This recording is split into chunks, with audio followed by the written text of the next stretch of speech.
আমি বেশি দুর্গা ঠাকুর বানিয়ে বেশি প্রাইজও পাইনি। ঠাকুরটা আমার প্রচুর বানাতে ভালো লাগে। আমি ঠাকুর না বানালে, আমায় যদি কেউ বলে দুর্গা ঠাকুর বানাতে পারবেন না, আপনি দুর্গা পুজো করুন, আমি করতেই পারবো।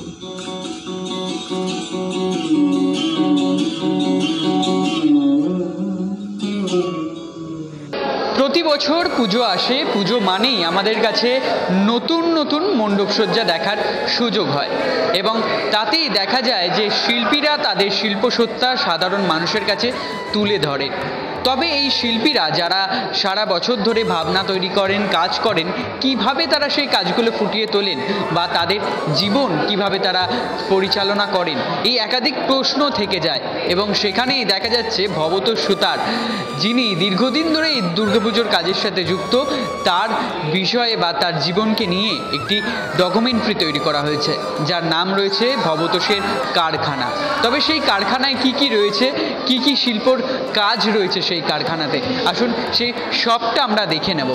আমার কাছে শিল্প এবং সৌন্দর্য এ দুটো নিয়ে এখন অনেকগুলো আলাদা আলাদা মতামত তৈরি হয়ে গেছে, কিন্তু একটা কাজ এবং একজন শিল্পীর কাজ এবং তার কাজের ওপরে আর একটা কাজ। তো এই ভবতোষের কারখানা নিয়ে যে ফিল্ম বা সেই নামে যে ফিল্ম, সেটাতে আমার নিজস্ব তো কোনো ক্রেডিট নেই।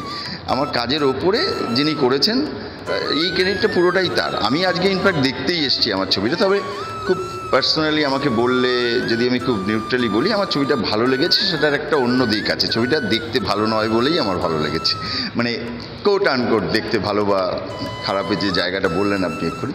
তো আমার মনে হচ্ছে যে ঠিক আছে, একদম ডকুমেন্টারি বলতে আমরা আমাদের একটা মাইন্ডসেট বা কিছু একটা মাথার মধ্যে থাকে যে ডকুমেন্টারি মানে এরকম তার কতগুলো ফ্রেম থাকে, সেইটা কোথাও একটা ভেঙে গেছে, মানে অত বেশি ফর্মালি ভাবা হয়নি জিনিসটা। সেইটা একজন শিল্পী হিসেবে আমার যে কর্মপ্রক্রিয়া, আমি নিজেও যেভাবে ভাবি বা আমার কাজকর্ম করি, সেটাকে বোধহয় কোথাও তার সঙ্গে একটা মানে সেটা খুব জাস্টিফাই হয়েছে মানে ফিল্মের মধ্যে। শিল্পী সত্তা কিনে জানি না, ভবতোষ আমাকে ভালোবাসতে শিখিয়েছে, সেটা খুব ইম্পর্ট্যান্ট। নিজেকে নয়, চারিদিকটাকে, এটা খুব ইম্পর্ট্যান্ট। ভবতোষের গুণটা হচ্ছে ভবতোষ খুব ভালোবাসতে জানে। হ্যাঁ, ভবতোষ সুতার প্রথমে ভাবনাটা এরমভাবে আসেনি। ভাবনাটা প্রথমে এরমভাবে এসেছিল যে বাঙালির কি আর শিল্প আছে? বাঙালির গান নাই, বাঙালির সাহিত্য নাই, বাঙালির সিনেমাও নাই, তো বাঙালির শিল্প কোথায় আছে? এই খোঁজটাই প্রথমে আমাকে দুর্গাপূজার প্রাঙ্গণে নিয়ে ফেলে। তো আমার ভাগ্য ভালো ছিল যে ভবতোষ সুতার সেখানে তাকে খুঁজে পাই। তো সেখান থেকে ভবতোষ সুতার শিল্প খুঁজতে খুঁজতে শিল্পীকে খুঁজে পাওয়া এবং শিল্পীর উপর ছবির মধ্যে দিয়ে শিল্পকে খুঁজে পাওয়ার চেষ্টা করা। এটা তো একটু অন্য ধরনের একটা ছবি, মানে এটা ডকুমেন্টারি, কিন্তু এটা মানুষকে একটা এখনকার দুর্গাপুজোর একটা ইতিহাস, কি একটা পুজো পরিক্রমা, কি একটা কোনো ক্লাব জায়গা ধরে তার একটা বেশ অনেকক্ষণ ধরে সেই ইতিহাসটা, সেটা না, এটা একজন আর্টিস্টকে কেন্দ্র করে।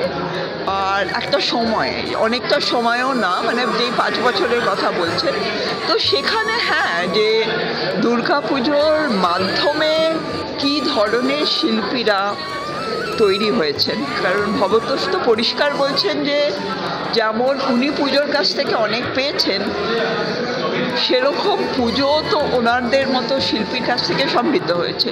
তো ওদের সঙ্গে একটা ওতপ্রোত সম্পর্ক, মানে যেই ধরনের শিল্পীরা পুজোর ক্ষেত্র থেকে উঠে আসছেন আর যারা অন্যান্য কাজ করেও তারা বারবার পুজোর কাজটা করার জন্য প্রত্যেক বছর আসছে, কারণ এটা একটা পেশার জায়গা আর এটা একটা ভালোবাসার জায়গাও তাদের, যে এই কাজটা না করলে তাদের মনে হয় তাদের শিল্প কাজটা সম্পূর্ণ হয়নি। আরেকটু বেশি গভীরে গিয়ে শিল্পীকে চেনার একটা সুযোগ নিশ্চয়ই হবে, তার কারণ হচ্ছে 5 বছর ধরে শ্যুট হয়েছে।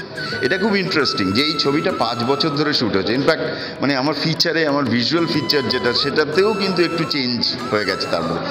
তো এই যে খুব শিল্পীর তার যে নিজস্ব জগৎ, সে যেখানে থাকে, যেভাবে কাজ করে, তার রোজকারের জীবন, সেটার অনেকটাই তার মধ্যে পৌঁছাতে পারবে মানুষ, যেটা ভালো লাগবে। তখন তার কাজ রিলেট করতে অনেক সুবিধা হয়। তো হোপফুলি সেটা ভালো লাগবে মানুষের। এ যেন এক অন্য কারখানা, যে কারখানায় সাধারণত মানুষ দেখতে পাবে কিভাবে শিল্প সৃষ্টি করা হয়। ভবতোষ সুতার, যিনি দীর্ঘদিন ধরে দুর্গাপুজোর এই শিল্প কাজের সাথে যুক্ত, কিভাবে তিনি তার কাজ তৈরি করেন, কিভাবে তিনি জড়িয়ে পড়লেন দুর্গাপুজোর সাথে, এই সব কিছুই সাধারণ মানুষ 63 মিনিটের এই ডকুমেন্টারিতে দেখতে পাবেন। ক্যামেরায় চিরঞ্জিতের সাথে অর্ঘজিতের রিপোর্ট, এস নিউজ।